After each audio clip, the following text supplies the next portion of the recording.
Entonces, primero que nada, lo que alcancé a mencionar, que esto es más que nada un concepto personal de como de la experiencia, de la combinación que tengo la oportunidad de experimentar todos los días al mismo tiempo trabajando en un laboratorio en donde tenemos 4 estudios permanentes que siempre están ocupados por algún artista que está desarrollando un proyecto específico. Muchos artistas de que los saludo y que llegan a que se van, no los veo, se dedican a trabajar solos y pueden resolver todos sus problemas, o es muy simple, o algunos artistas vienen con el proyecto muy avanzado y otros artistas directamente lo que necesitan no tiene que ver conmigo y entonces lo ven con el técnico o con el encargado de los estudios o con el ingeniero de audio, porque muchos son problemas como muy prácticos, pero lo que quiero decir es que todo el día hay una rotación de eventos y algunos son de cosas interdisciplinarias. Viene un proyecto, tenemos unos intercambios especiales con Quebec, con Canadá, que en general siempre son artistas que están trabajando en el ámbito de la danza o algo por el estilo, entonces trabajan con sensores y seguimiento de luces y cosas que se alejan mucho de la parte, digamos, en la que yo me concentro, que tiene que ver con la composición, pero lo veo y lo disfruto mucho, pero a lo que voy con esto es a que los técnicos tienen en el CEMAS, por lo menos Francisco Colasanto y los otros técnicos que tenemos son compositores, todos, digamos, unos con más trayectoria y más experiencia que otros, pero desde esa perspectiva pueden ayudar mucho a los artistas.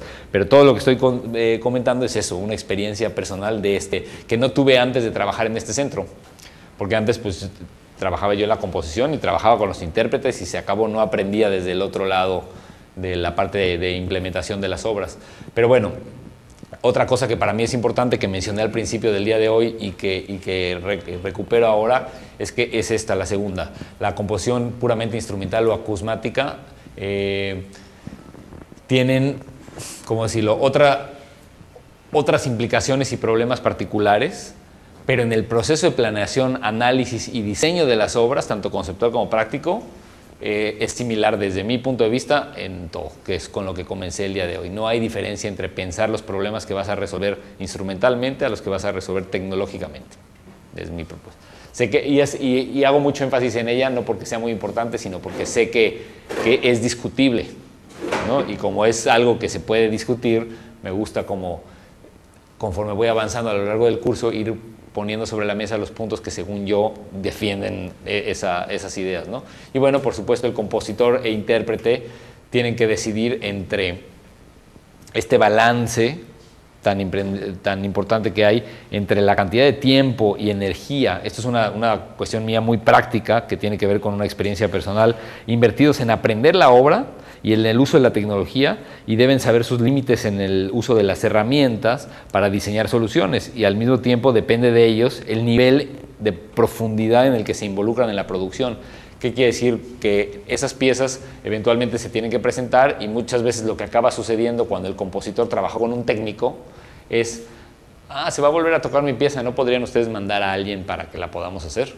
O como es en otro país y no van a pagar boletos, oye, ¿te puedo comunicar a Francisco para que te explique cómo se hace la pieza? Y los comunican por teléfono y Francisco tiene que pasar 5 horas a la semana en Skype explicándole a un compositor en el otro lado, mandándole un patch de Max y todo. Se resuelve con la tecnología y muchas veces queda muy bien.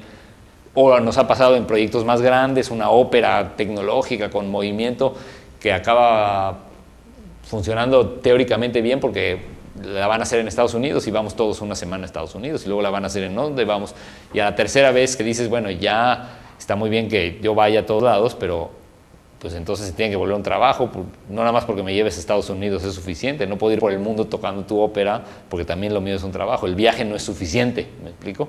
Y lo dan como por un hecho, como el técnico trabajó en la producción de la obra y cobró por la producción de la obra, pues ahora le toca el resto de su vida ser esclavo de la obra, ¿no? No puede ser así, ¿no? No me refiero nada más al pago, el pago varía según el proyecto y la persona, eso no tiene que ver.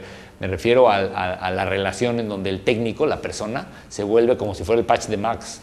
Y entonces tendría que venir en la partitura, ¿no? Que el CD nada más que no trae el técnico. Entonces esa es una manera, ¿no? Esta pieza incluye a Francisco o incluye a Rodrigo, incluye a quien sea. Entonces tenemos mucho esa experiencia, pero lo digo en una cuestión más cómica porque implica todo este proceso de decidir cómo tus materiales y cómo tus elementos de trabajo van a tener una influencia permanente a través de la tecnología, en el lenguaje musical y en la implementación de la obra. Todo como la concepción de la pieza tiene que tomar en cuenta todos estos puntos. Y un poco para cerrar ¿se acuerdan cuando les decía que con la tecnología todopoderosa lo que tenemos que hacer, o desde mi perspectiva, es un proceso más de acotar y de simplificar y de eliminar todo lo que no queremos hacer? Tú, para llegar a una obra o a un sonido, digamos, tú quieres componer con un sonido, vas a componer el sonido como dijiste de Jean-Claude Risset, y tú puedes empezar de dos maneras, igualito que un escultor. Tú puedes agarrar un bloque de granito o de mármol o lo que sea, y agarras un cincel y le quitas todo lo que sobra y vas puliendo y llegas exactamente a la misma figura de el libertador en su caballo, ¿no? Con la llama eterna. O si no, puedes comenzar con el material que tú quieras, con, no sé cómo se llama, con barro o lo empiezas a acumular y terminas y haces exactamente la misma forma, con la misma intención, ¿no? Es la misma escultura, evidentemente, y puedes llegar a la misma forma, puedes llegar exactamente al mismo, a través de un proceso de acumulación, a diferencia de un proceso de eliminación, puedes llegar a lo mismo. La textura de los materiales es diferente, eso sí, pero puedes llegar al mismo lugar a partir de, para hacer una analogía con el trabajo tímbrico, a partir de la síntesis, que sería sintetizar todas tus cosas e irlos acumulando a través de un proceso, digamos, artificial de síntesis, sería el equivalente al segundo, o a través de moldear sonidos que obtienes de otros lados y filtrarlos y trabajarlos, sería lo equivalente al bloque de granito, por decirlo de alguna manera, para llegar al mismo sonido, en donde puedes a lo mejor generar los mismos gestos, la misma intencionalidad, pero una textura que es diferente. Y esa textura, ¿sí?, es el timbre. Y el timbre es el primero de nuestros invitados de honor al curso de esta semana, que quiere decir que es una de las dos características principales de la música con tecnología. No porque la otra música no use timbre, todas las músicas dependen de un timbre fundamental, no es esa la discusión. La discusión es que la música con tecnología es la primera en la historia que te da las herramientas tecnológicas al compositor para un nivel de profundidad y control tímbrico que no había antes. En toda la música, y en la música clásica, en la música de concierto, ha habido un control tímbrico detallado. O sea, no estoy discutiendo eso, pero en este es el primer momento en donde tenemos herramientas que pueden cambiar el timbre sin cambiar los otros parámetros musicales. Nada más. ¿Alguno de ustedes sabe cuál es el otro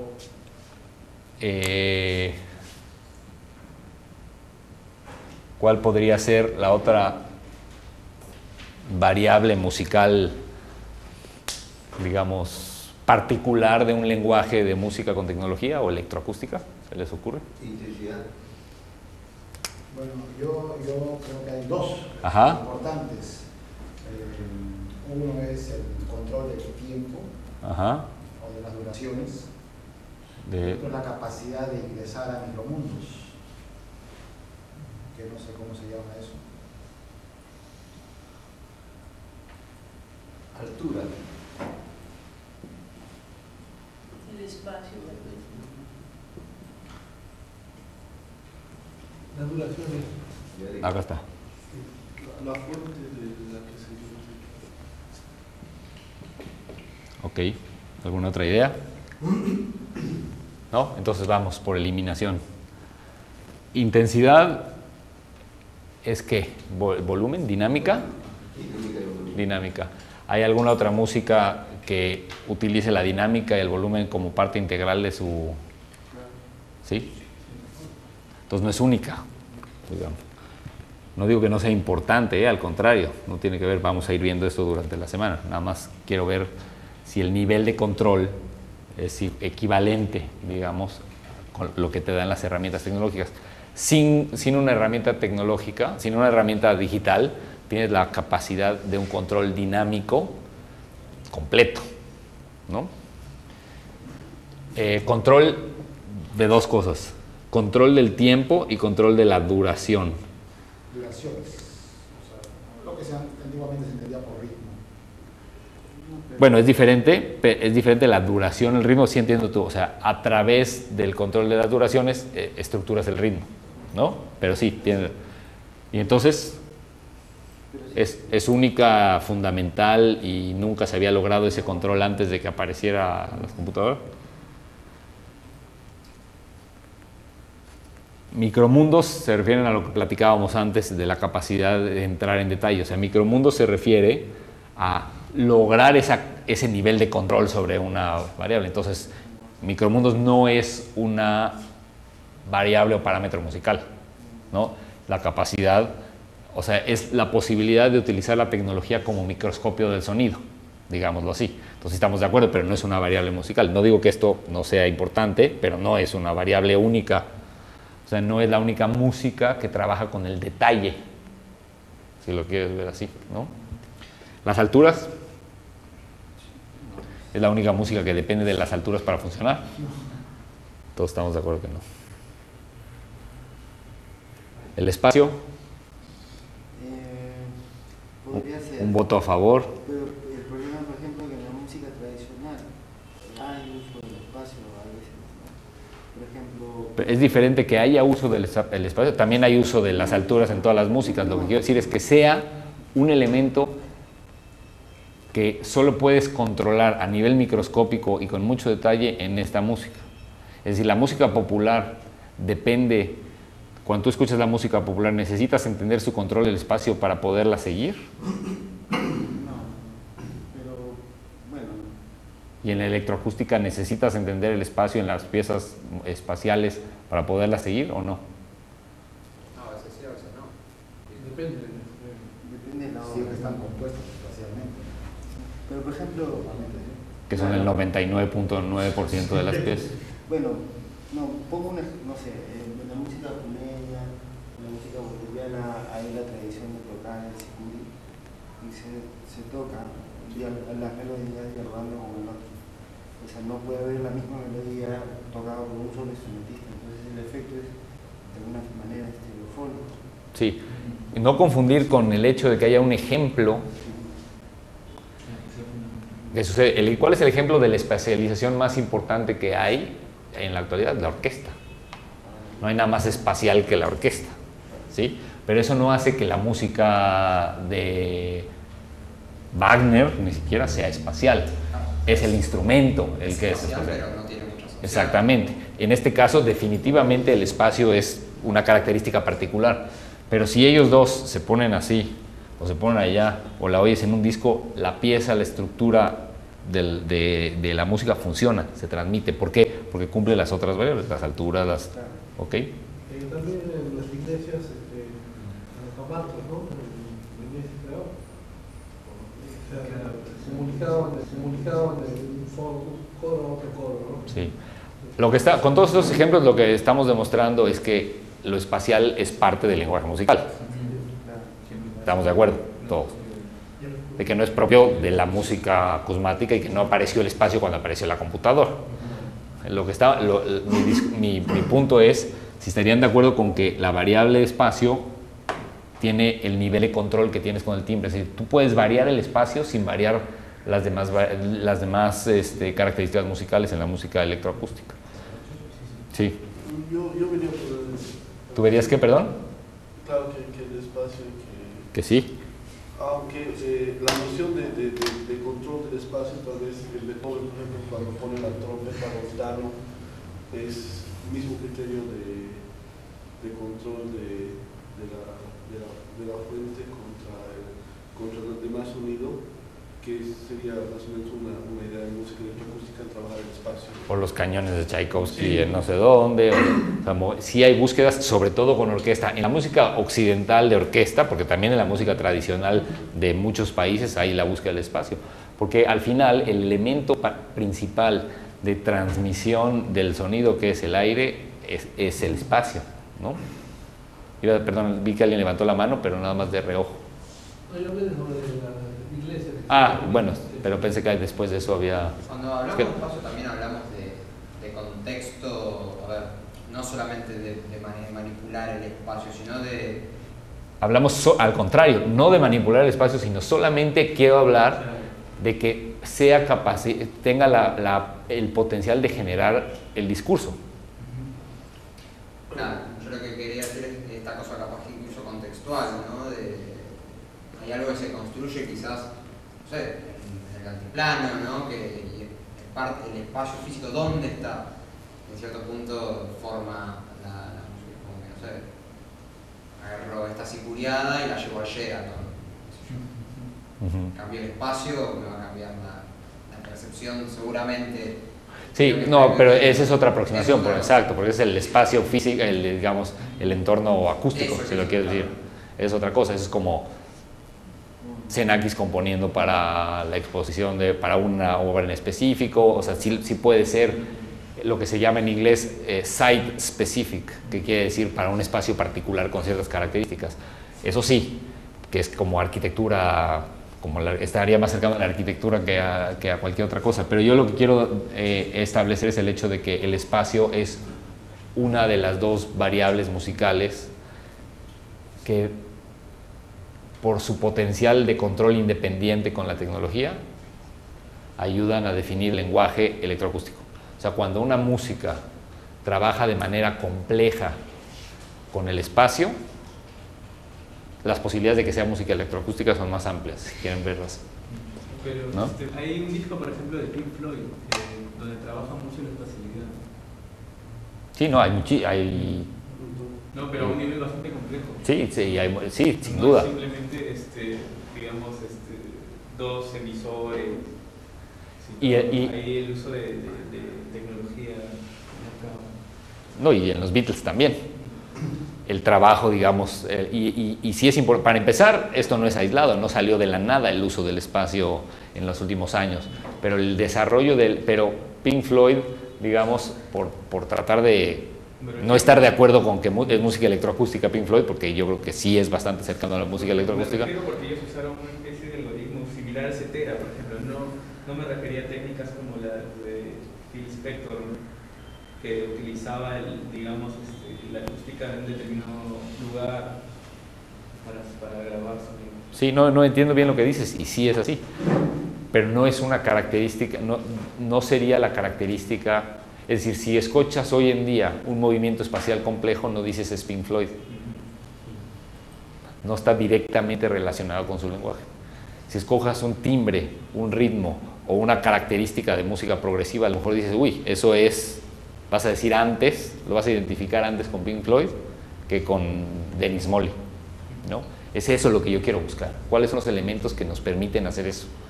O sea, si yo te pongo mi pieza, tú cierras los ojos y le doy vueltas, tú vas a decir, uy, este mexicano suena a Pink Floyd, no te va a pasar, ¿no? Si agarro la guitarra y pongo ciertos efectos y canto de cierta manera y hago ciertas estructuras musicales y hoy en día prendo círculos con focos que dan vueltas, ya vas a creer que estoy más cercano a eso, ¿sí?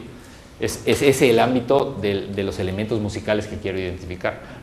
Por supuesto que en todos se transgreden, sobre todo en grupos con el impacto y, digamos, el potencial innovador como Pink Floyd, es donde más vas a poder encontrar, digamos, discusiones en este tema, porque son los más experimentales, los más de avanzada, porque también hay sintetizadores y también hay sonidos análogos y también hay, por supuesto, controles tímbricos en tiempo real, o sea, puedes encontrar mucho. Es ahí donde hay un punto de convergencia o un punto muy cercano digamos, en donde el estilo se asemeja, desde mi perspectiva, ¿no? O sea, es más parecido Tangerine Dream a la música electroacústica que cualquier, o puede ser más electroacústico Tangerine Dream o alguna cosa de Pink Floyd que muchos de los músicos electroacústicos que trabajan con esa tecnología y que hacen pulso y beat, ¿no? Se refiere más directamente a la salida final de una organización electroacústica, digamos, espacialmente, si yo escucho un paneo a esa clase de espacios. Me refiero justo a lo contrario.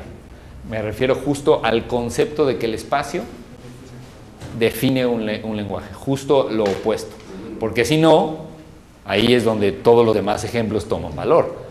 Donde el complejo, donde lo tecnológico del espacio pues puede ser más complicado. Puede haber 50 bocinas y tú puedes ir a un concierto de los Rolling Stones y hay todo sonido todo alrededor del estadio y hay una serie de cosas que tecnológicamente son 10 veces más difíciles de hacer que esto, pero no va por ahí. Pero bueno, lo vamos a ir viendo, pero nos falta La fuente, ¿cuál es la diferencia entre...? La localización de la fuente es eso. La especialidad y la locación de la fuente. Es lo mismo. O sea, Es decir, ¿de dónde emana sí, es lo mismo, es el trabajo espacial. No digo que de dónde emana la fuente no sea importante para la obra, sí es, pero es trabajo espacial, sí, por supuesto. De dónde percibes el evento estaría dentro de esto. Solamente para terminar de redondear esto, porque sobre esto vamos a ir trabajando, o sea, cada vez que regrese a conceptos vamos a ir regresando estos dos. Más allá de que todos estén 100% convencidos o no, eso ya lo pueden hablar con su terapeuta. Y una fuente virtual, o sea, porque digamos, una fuente virtual, o sea, algo que no es característica de otras músicas que haya fuentes virtuales, o sea, que no existan físicamente. O sea, la creación de sonidos completamente abstractos. Sí. Sí, pero lo que pasa es que eso es totalmente, que sean o no abstractos, es totalmente cultural. Eso también lo vamos a ir viendo, es decir, porque la fuente tiene que ver con el origen, ¿no? Y la capacidad de reconocer del origen depende de dos cosas: del entorno cultural, número uno, y número dos, de cuánta tecnología está envuelta para evitar que lo reconozcas o no, ¿sí? Entonces, es cierto y totalmente de acuerdo con que una de las características es esas fuentes, y esas fuentes son timbres, o sea, el control tímbrico en un ámbito que nunca antes se había controlado. Porque fuente en realidad tiene que ver con de dónde proviene el sonido, pero aquí estamos hablando de timbres únicos, ¿no? ¿Qué quiere decir un timbre único? Que puedes transformar, que es un timbre que se transforma en el tiempo, ¿sí? Sin necesariamente transformar su altura, su dinámica y su duración. Ese concepto es bien difícil de entender, solamente en la música con tecnología se puede. Entonces, ¿cuáles son las otras variables musicales que existen, que no son necesariamente propias que son las que ya habían dicho? Díganme. Ok, altura. Ajá. ¿Y cuál? Duración. Ok. Quedamos que era así, ¿no? Hay una que no está considerada ahí, que digamos que es el volumen de los instrumentales, porque no es igual que toca un solo violín que toque 50 violines. ¿Cuál es la diferencia entre un violín y dos violines tocando? Digamos es una diferencia volumétrica. ¿Están de acuerdo con eso? ¿O tímbrica? El timbre es el mismo, solamente que el volumen es diferente. No, el timbre es otro. Lo que pasa es que tú estás pensando que el timbre el violín es el timbre. El timbre no es el violín, sino el timbre es un sonido particular en un momento específico del tiempo. Entonces, acústicamente, el análisis de dos violines es espectralmente, como lo mostró Jorge Sá, es diferente. Es más similar el de dos violines que el de un violín y una percusión. Eso sí. ¿Cómo le llamas? ¿A esa qué? A esa timbre. Solo timbre. Es timbre. Timbre ¿Perdón? Sobre todo ese, porque sí, eso por supuesto. Es más similar la percusión del violín que el de dos violines. Eso es lo que querías decir. Sí. ¿Cómo le llamaría usted a que toque, por ejemplo, si quiere determinar un sonido? Yo quiero escuchar 50 violines en esta frase, pero ¿cómo le dice que esos 50 violines suenan diferente a un solo violín? ¿Cómo usted se expresa? ¿Cómo lo dice? ¿Cuál es el parámetro? ¿Cuál es la palabra que explica que el timbre que es diferente? Densidad. Densidad. Sí. La densidad cambia. Densidad, entonces. Pero la densidad no es una característica musical. Y es que las fuentes son distintas, ¿es eso? Exacto, son diferentes timbres. Dos violines son dos timbres. Muy parecidos si les haces un análisis específico que tenga que ver con armónica y acústica. Muy distintos si les haces otro tipo de análisis, como lo que expliqué antes de los plumones, ¿no? Espacial, si quieres, ya es tan diferente porque están en dos lugares distintos, ¿no? Pero bueno, ¿Quiere decir que es el mismo timbre? No, son dos timbres diferentes. Ah, ya. Sí, son dos timbres distintos. Pero bueno, para poderlo conectar con la pregunta, antes de seguir, esto lo voy a dejar aquí, porque vamos a regresar a esto. Pero me parece importante, no lo iba a decir ahorita, pero viene a colación por esta pregunta. En la música, y luego regreso en su momento, en la música occidental de concierto en la que hablamos, de la que estamos hablando, en donde tengo, digamos, mi pentagrama, ¿no? Y yo pongo una nota aquí, el muy famoso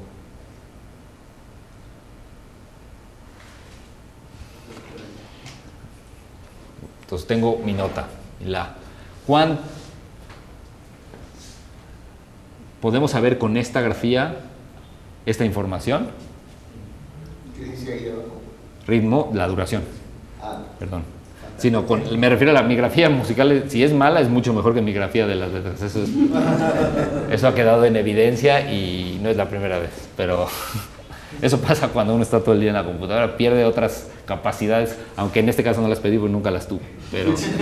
Pero hay gente que las pierde.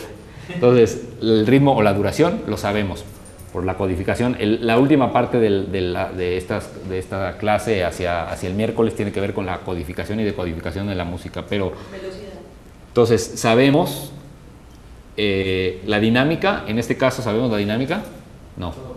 Y si le pongo así, ya sabemos la dinámica, ¿no? Para eso es. Y si le pongo así, ya sabemos con más detalle la dinámica. Ese es el sistema de codificar. ¿Sabemos la altura? Si no hubiera puesto el clavesol, no sabemos la altura, pero ya sabemos la altura, ¿no? Entonces, sabemos el ritmo con bastante detalle, ¿no? Perdón, la duración con bastante, tienes razón, la duración con bastante detalle, pero no sabemos el tema. Hasta que no tengas un comparativo del tiempo, no puedes saber el ritmo, ¿no? O hasta que no tengas dos. La dinámica, si yo pongo el piano, la sabemos bien. Si pongo el crescendo con forte, la sabemos mucho mejor. La gestualidad dinámica aparece. La altura la sabemos perfecto para una escala, para la música occidental, digamos, ¿no? Sabemos el espacio, cero información espacial. Sabemos el timbre, cero información tímbrica. Pero sí se puede poner la partitura. ¿Cómo podríamos saber el timbre? Es consideración de la partitura. Si le pongo piano. Entonces, en la música occidental, la grafía y la codificación para ritmo es muy eficiente, para altura es sumamente eficiente, está toda diseñada para trabajar la armonía y la altura, es relativamente eficiente para la dinámica, ¿sí? Es bastante deficiente para el piano, para el timbre, y es nula para el espacio. Es la única posibilidad que yo vi en las partituras es montano, por ejemplo, que es una indicación espacial. Entonces, en la música contemporánea, Ligeti sí, a eso te refieres, ¿no? Si yo pongo, por ejemplo, le voy a poner a nuestra amiga la viola, ¿no? Para considerarla como un ser humano. La viola, evidentemente ya te puedes imaginar el timbre comparado con el piano que acabo de decir. Con solamente ese cambio ya cambia tu concepción del timbre. Y en la música contemporánea, pues claro que le podemos poner cualquier indicación, esforzando y transformándose en una persona que camina en las plantas con el sol, ¿no? Entonces la partitura dice eso y esta es la información tímbrica. Es decir, en lo contemporáneo hay tal necesidad del control tímbrico y es lo que, aquí me estoy burlando, pero de manera formal son las técnicas extendidas, la grafía de todas las técnicas extendidas, ¿ok? Es una búsqueda, pero no está estandarizado como todo lo demás. Pero existe ese trabajo, sobre todo en el ámbito de lo contemporáneo. Aún así, el espacio, ya en los últimos 50 años, en el 80 o 90% de las piezas contemporáneas, no hay una grafía específica, ¿no? Incluso en las piezas, como la que les mostré, en donde sale la electroacústica, y no puedes pensar los timbres, porque no los puedes entender del dibujo, porque no somos capaces de un análisis espectral sintetizar el sonido. No podemos hacer eso, no tenemos esa capacidad. Entonces, se dibujan cosas y qué es lo que se utiliza para el espacio, pues normalmente se usan las mismas indicaciones que para el timbre, para el espacio, que quiere decir palabras, semántica, de ir avanzando del puente hacia con el arco apretado, con mucha presión, solamente 2 hilos, avanzando mientras respiras hondo y además caminas en el escenario. Para hacer eso, escribirías eso. Una constatación. En el cuarteto de las disonantes de Mozart se escucha el espacio, sería... Sí, es una de las primeras, claro, sí. Sí, pero ejemplos, o sea, eso es lo que decíamos al principio. La instrumentación, el medio por el que se propaga, hace que la música sea totalmente espacial. Todas las músicas. Aunque la escritura no lo favorezca. Sí, pero el lenguaje de la obra y el lenguaje de la música clásica, por más que haya proyectos de avanzada como ese, no es un lenguaje que dependa de lo espacial. Un órgano en la catedral es pocos instrumentos más espaciales que ese, ¿no? Bueno, pero es muy natural considerar estas limitaciones, ya que estos instrumentos han nacido bajo unos criterios de limitación, ¿no? En los cuales no se consideraba para nada ni el timbre ni el espacio. Ese es el punto central, es decir, son herramientas que responden a las necesidades y es al revés. La música se hace con las herramientas y sus características. O se hizo con la... O sea, no había un control dinámico tan detallado cuando el clavecín no podía hacer dinámicas. Cuando aparece el fortepiano, todo el mundo trabaja en el ámbito de las dinámicas. Los compositores es eso lo que explotan, porque es la característica de la herramienta que puede hacer. Miren este aparato que puede hacer forte y piano y además puedes hacer forte con una y piano, o sea, es independiente, o sea, es una maravilla. Ah, pero ese instrumento tiene un pequeño defecto, que después de que das el ataque ya no puedes cambiar la dinámica, como lo puedes hacer en las cuerdas. Ah, habría que trabajar en eso para que... Y entonces todos empiezan a trabajar en eso. Pero en cuestión de alturas, se ha estandarizado, por ejemplo, que la rector sea 440, por decirlo. Ahora, lo que yo leí, que me parece interesante, en realidad vi un comentario, es que se había asumido por la construcción del acordeón ese la, y porque el acordeón es un instrumento que se transporta, se había repartido, y bueno, el mundo ha aceptado la Fundación 40 desde 1813. Entonces, y el acordeón es el sistema de los 12 es en base a las notas de la familia de la que han sacado la red, y el la se estandariza 440 y todas las demás frecuencias en relación a las redes que procede a la de 290. Bueno, pero eso es pitagórico, sí. O sea, eso es, digamos, se estandarizó. Por eso, pero más que todo por una cosa de mecánica. Claro, eso, el acordeón, esto se expande el acordeón y se asume eso como regla general de afinación para todo el mundo. Porque antes no había cosas para medir, ¿no? El bajo y todo, dependía de la afinación de la zona. En cuanto a espacialidad, no hay una estandarización así, pues, de partitura, ¿no? No hay ni siquiera una grafía de partitura, menos una estandarización. Claro, entonces, yo creo que eso va, digamos, en función a la evolución que ahora se está teniendo. Más o menos, porque no hay una estandarización de la codificación de la música contemporánea, llevan 50 años que se está usando. Porque lo que define a todas las músicas contemporáneas, digamos, de los últimos 60 años, es su capacidad de fusión, de integración y de permanente transformación, como lo es de la tecnología, no de codificar. O sea, lo que hoy en día en nuestro entorno, digamos, social le da valor a mucha de la música contemporánea es su innovación y su no parecerse a lo demás. Y mientras eso sea un hecho, no vas a lograr una codificación y una estandarización, porque cada compositor tiene su sistema.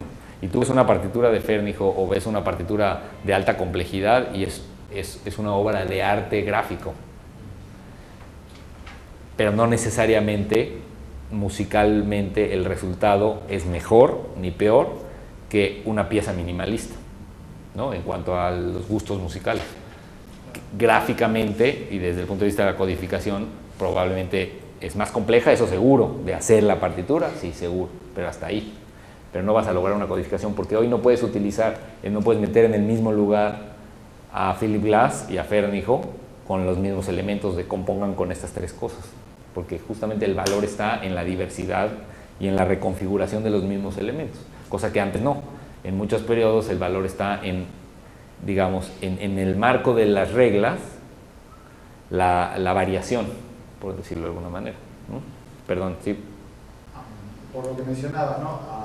En determinado momento Stockhausen dice que ya se acabó la historia de la música y lo que se ha iniciado, y eso hasta ya varios años, ¿no? Lo que se ha iniciado es la historia del compositor, ¿no? Entonces tú puedes analizar a un compositor en sus diversas épocas, pero como hay esa variedad, ¿no?, que mencionas, Philip Glass y Fernie, entonces ¿cómo puedes establecer una historia de la música contemporánea con unos ejemplos tan disímiles en el mismo momento? Pues a través de la historia de los compositores, ¿sí? O a través, la tendencia es mucho a través de un análisis o una historia de las herramientas. Esa es la tendencia. Que no necesariamente, que funciona, claro que funciona, pero no toma en cuenta el lenguaje musical. Por eso funciona, porque la diversidad de los lenguajes hace muy difícil etiquetarlos. Sería como lo que decía al principio, es decir, tu música por computadora, pues hoy en día es Madonna y también es Rodrigo Sigal y también es cualquier grupo que tenga un cantante y secuencias atrás, con MIDI.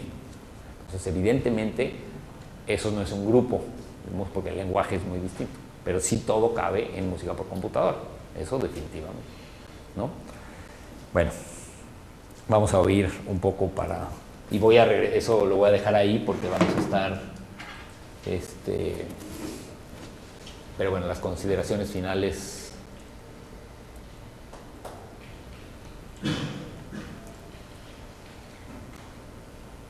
Un segundo, ¿eh?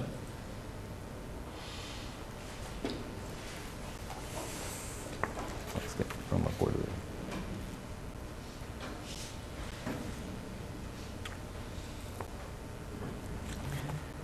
Entonces, el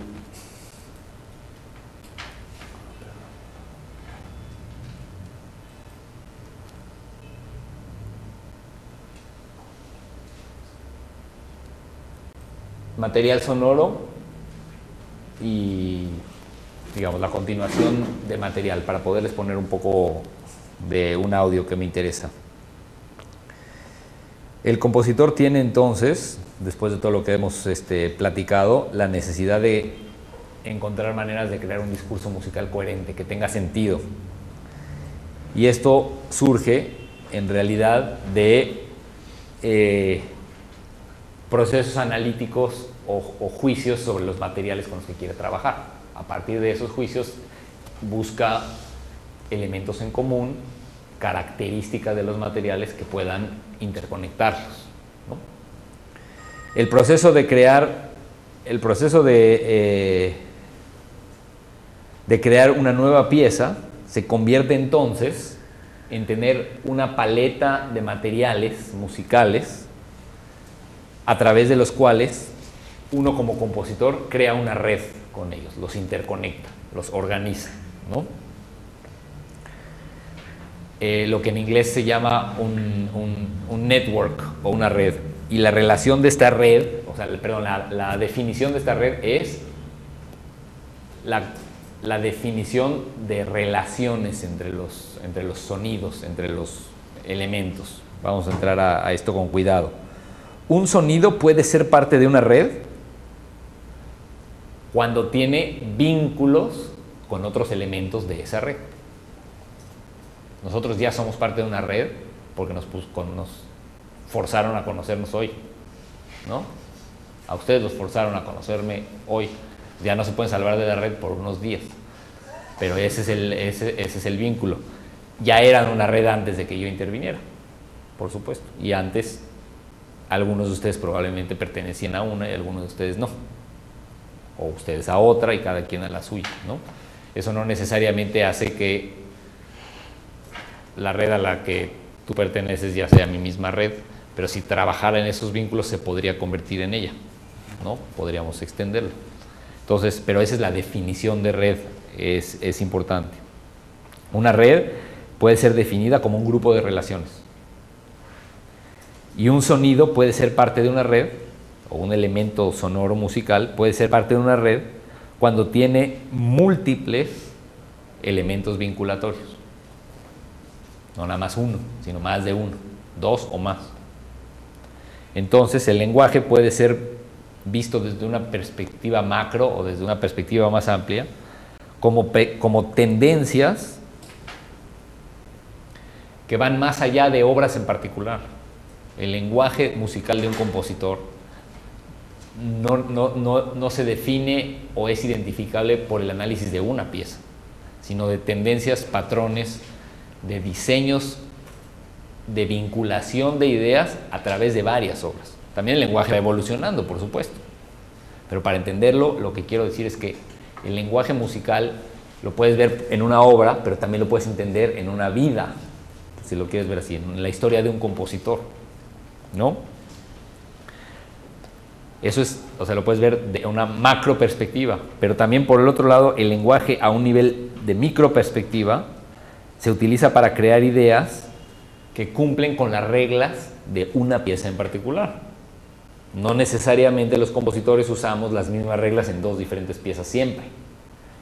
La tendencia normal son variaciones de esas reglas y exploraciones por épocas de tu vida o por intereses que vienen de los proyectos que se te presentan o de los encargos cuando es una cuestión económica o de lo que sea, ¿no? O de los lineamientos del programa de estudio cuando estás estudiando, ¿no? Entonces, básicamente el resumen es que el diseño del lenguaje musical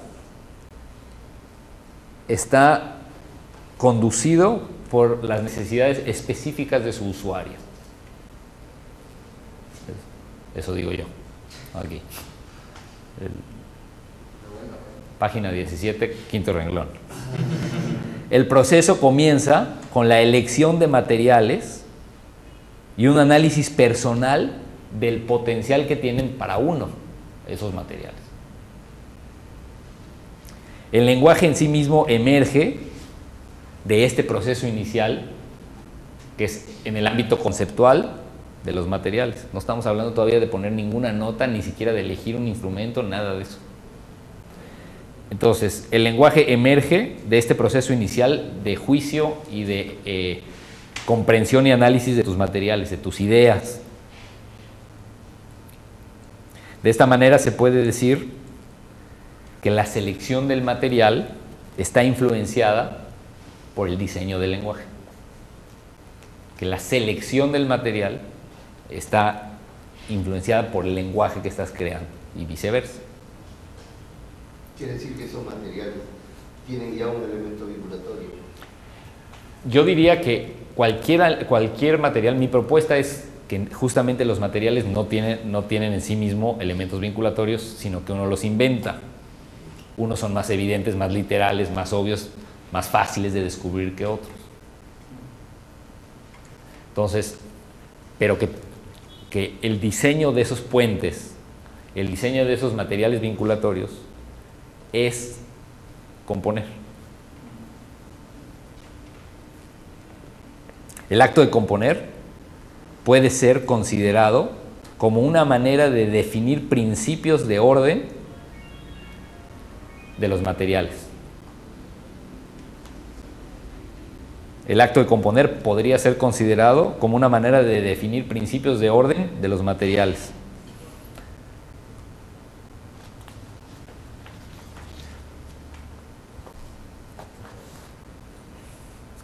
Es importante para un compositor que sea capaz de calificar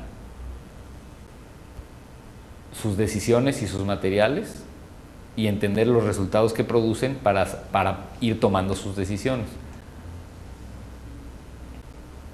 Un hilo conductor de una idea musical va a ser establecido como una secuencia de relaciones y actos que concatenan estos elementos y que en general provocan la espina dorsal, esa es la palabra que uso, el backbone, de la obra, ¿no? De todas maneras, ese texto tengo nada más que está en inglés y lo estoy traduciendo en tiempo real, pero está escrito así claramente, o sea, no lo estoy improvisando, sino más bien estoy improvisando la traducción, ¿no? El orden está creado a través de parámetros medibles y parámetros no medibles en búsqueda de un proceso para relacionar y crear la jerarquía de los materiales, para organizarlos por importancia. Puede sonar muy complejo, pero en realidad es en función de qué pones a algo como más importante que otra cosa. Voy a seguir regresando a esto para ir poco a poco profundizando más y luego me voy a temas un poco menos escabrosos. Sí. Ahí cuando dijiste de parámetros medibles o no medibles, o sea, no medibles, ¿en qué término? Digo... Simplemente que sepas, no, parámetros tampoco sabemos medibles en qué términos, claro, es lo mismo, a eso es a lo que me refiero, es decir, medibles o no medibles es parámetros que son los parámetros que uno inventa para que si los cumplen o no, participan, es decir, la vinculación de P, están vinculados si ambos comparten un parámetro. Ahorita te puedo decir qué parámetro, a qué me refiero. Entonces, yo tengo un material que eso de alguna manera como lo pienso y como lo entiendo es una especie de genética del sonido, ¿no? De manera muy burda y digamos tratando de forzar un poco la definición, y es que un elemento X con un elemento Y te da un XY y así, ¿no? Y puedes empezar a tener familias, no importa eso, familias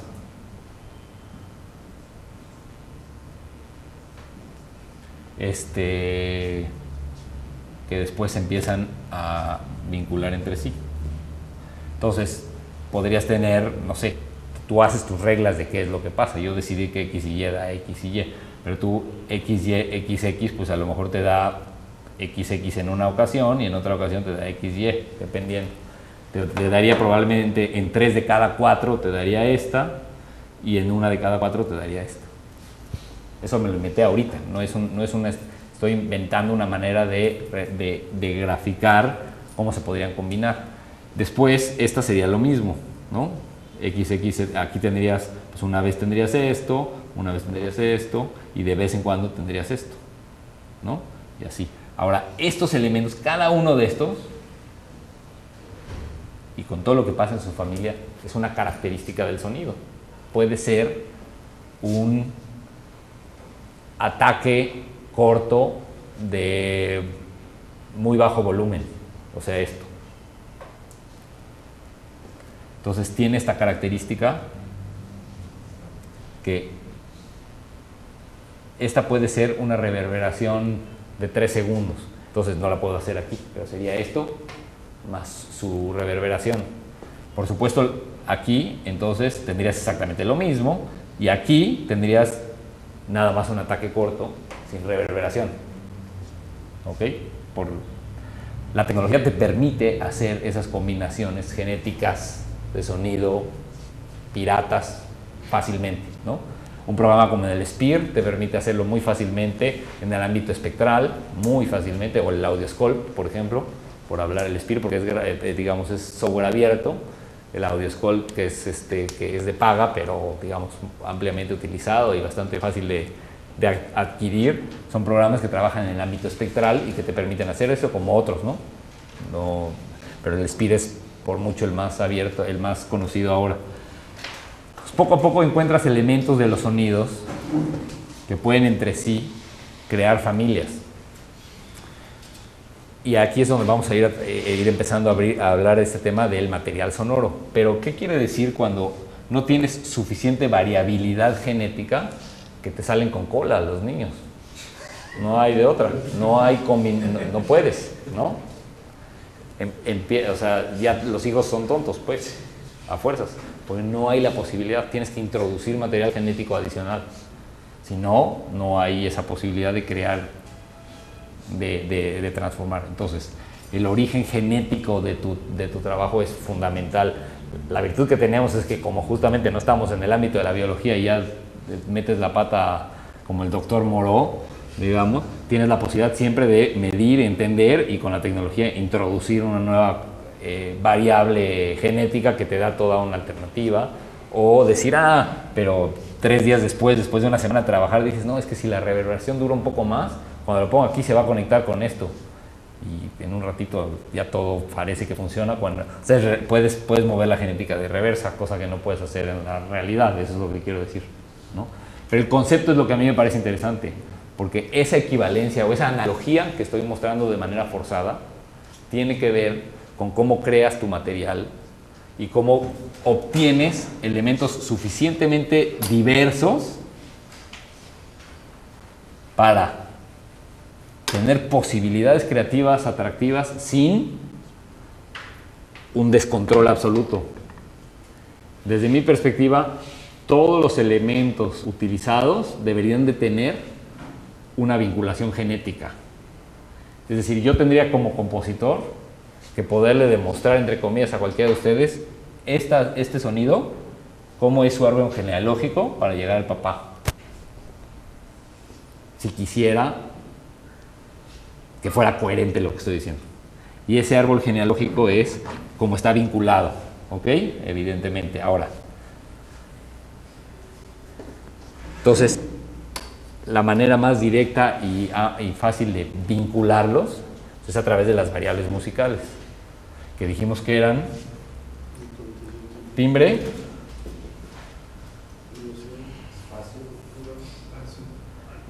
a ver, espacio, dinámica,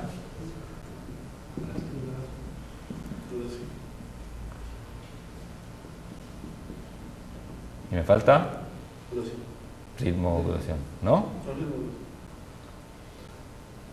Ok. Entonces, vieron que me lo salté en cómo lo escribí de manera forzada. Y ese es el punto central de, como digo cuando me burlo con mi hijo, del mundo mundial. ¿Qué quiere decir? Ok, por eso los pongo. Trade quiere decir intercambio. La traducción directa del inglés, comercio, ¿no? Y quiere decir la posibilidad de interactuar de manera jerárquica diferente, que es lo que vamos a ver. Y ese es el concepto. Nada más que este es un buen momento para parar, pero creo que faltan como 5 minutos, ¿no? Entonces, no, pero está bien porque me falta poner lo que iba a poner de audio, así que con razón me sobraba tiempo. Ese es el final, digamos, del concepto con el que vamos a trabajar. Por eso los acomodé forzadamente en el orden no en el que me dijeron, sino en el que yo quería, ¿no? Entonces, voy a poner una pieza.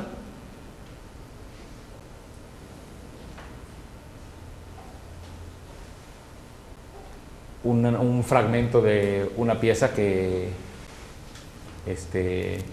toco a veces en vivo y que me interesa que escuchen para que piensen cuáles son las variables. Vamos a comenzar a hacer a lo largo de estos días lo que se llaman, lo que yo me inventé, que se llaman análisis del trade, es decir, cuáles son las funciones de cada una de las variables en los elementos que están aquí presentes, ¿no? Entonces,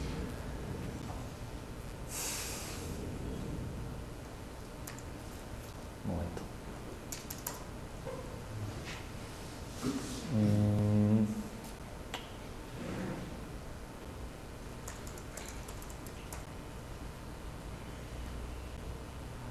Va. Es nada más audio, ¿eh? No es la pieza de tuba. Lo digo por... No es la pieza de tuba. ¿Cuáles son los elementos que hay aquí? No, ahí está.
Bueno.